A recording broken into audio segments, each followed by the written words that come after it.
All right, so today we're cracking open a truly groundbreaking book, Daniel Kahneman's Thinking Fast and Slow. And what we're going to uncover is this wild idea that there are basically two competing systems inside your brain, and they dictate every single choice you make. I mean, everything, from what you grab for lunch to, who you decide to trust. So, to really get a feel for this, we're not going to start with some dry theory. Nope, we're going to start with a direct experience. I just have one simple question for you. Okay, take a look at the two lines on your screen right now. Don't think about it too much, just go with your gut. Which one immediately looks longer? The top one or the bottom one? Now, if you're like, well, pretty much everyone, that bottom line just seems obviously longer, right? But here's the thing. That feeling is completely wrong. This is a classic optical illusion called the Mueller-Lyer illusion. If you were to actually pull out a ruler and measure them, you'd find they're the exact same length. Wild, isn't it? Okay, but here's the truly amazing part. Even though I've just told you they're the same length, even though you now know it's a fact, you probably still see the bottom one is longer. I mean, look at it. Your eyes are screaming one thing, but your rational mind is trying to tell you another. And that little argument you're having inside your head right now, that is the core idea of this entire book. See, Kahneman's big idea is that we don't just have one mind. We've got two main characters running the show up there. He calls them System 1, the fast, automatic one, and System 2, the slow, effortful one. And as you just saw for yourself, they don't always get along. So let's get to know these two characters a bit better. System 1, that's your gut reaction. It's fast, it's automatic, it's totally intuitive. It's the part of your brain that looked at those lines and immediately said, the bottom one's longer. System 2, on the other hand, is your conscious, analytical mind. It's slow, it's deliberate, and frankly, it can be pretty lazy. It's the part that would actually have to get up, find a ruler, and do the work to prove the truth. Now, most of the time, System 1 is the hero, right? It keeps us running smoothly. But, as we're about to see, it's also the source of some of our biggest, most predictable mistakes. I mean, don't get me wrong, System 1 is an absolute marvel of efficiency. It's what lets you drive a car while listening to music or instantly understand what I'm saying without having to think about every single word. But to be that fast, it has to take shortcuts. And those mental shortcuts, well, they lead to these consistent, predictable errors in judgment that psychologists call cognitive biases. Here's a great example, the halo effect. You've definitely seen this. Imagine you see someone who's really good looking and speaks with a ton of confidence. What does your System 1 do? It just jumps to the conclusion that they must also be super smart and competent, right? We let that one shiny, positive trait cast this sort of halo over everything else about them, whether it's actually deserved or not. Okay, now this is really fascinating. Kahneman argues that a ton of these biases all come from one single master flaw. He calls it YZIAT, which is a mouthful, but it stands for what you see is all there is. Think about it. System 1's job is to build the most coherent story it can, as fast as it can. To do that, it only uses the information that's right in front of it, and it completely, totally ignores all the information it doesn't have. This is what makes it so fast, but it's also why the stories it tells us can be dangerously, completely wrong. All right, so let's check out a few really powerful examples of how this mental tug-of-war plays out and messes with our decisions in the real world. So let me ask you this. What scares you more, a plane crash or a car crash? Just your gut reaction. Now, if you're like most people, you probably said a plane crash. But the reason you feel that fear has almost nothing to do with the actual statistics, and everything to do with a really powerful mental shortcut your brain is taking.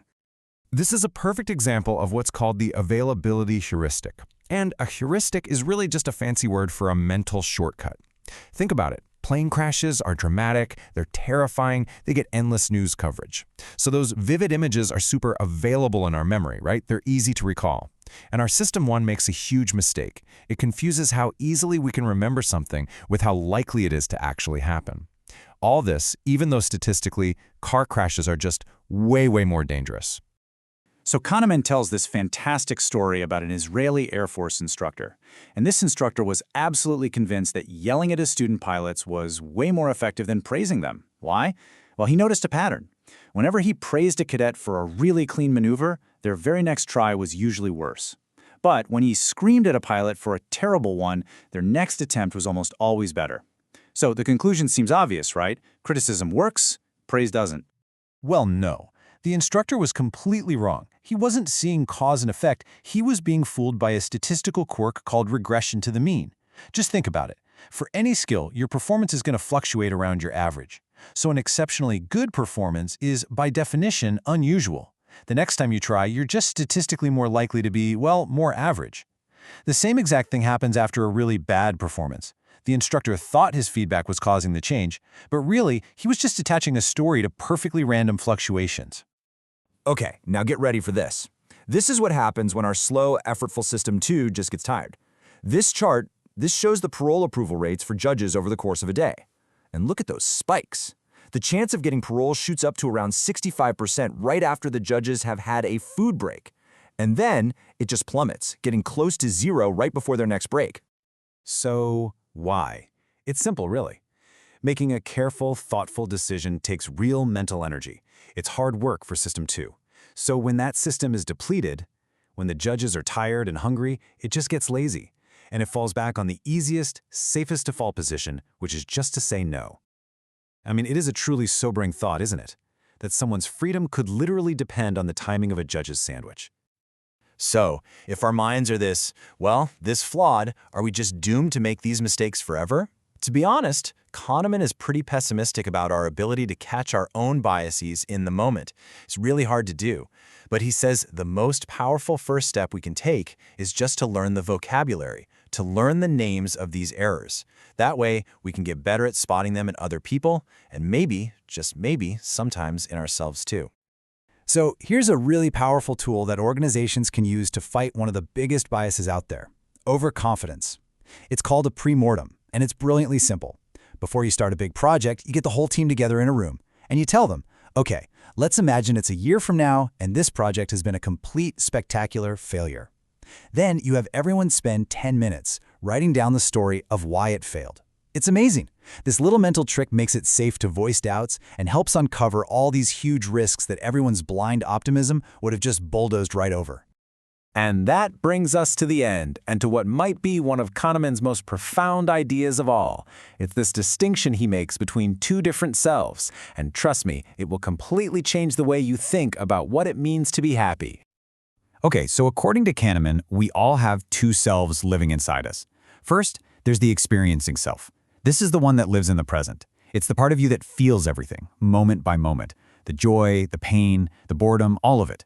But then, there's the remembering self, and this is the storyteller.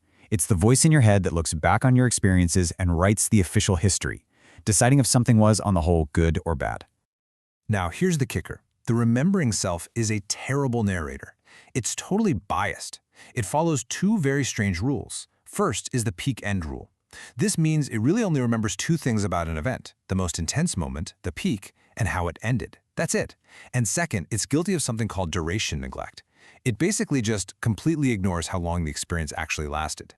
And this leads to some absolutely bizarre outcomes. In one famous experiment, people actually chose to repeat a longer and more painful medical procedure over a shorter one. Why on earth would they do that? Simple. Because the longer procedure ended with a few moments of slightly less pain. So the remembering self cooked up a better story about the longer experience, and it made a decision that literally forced their experiencing self to suffer more. It's crazy. And so this all leaves us with a really deep final question to think about. Our lives, as we live them, are just a stream of moments, all felt by our experiencing self. But our choices, the big ones about our vacations, our careers, even our relationships, are often made to please our remembering self based on the flawed stories it tells. So the question for you is this: who are you really living for? The self who experiences every single moment of your life, or the self who just gets to tell its story afterward?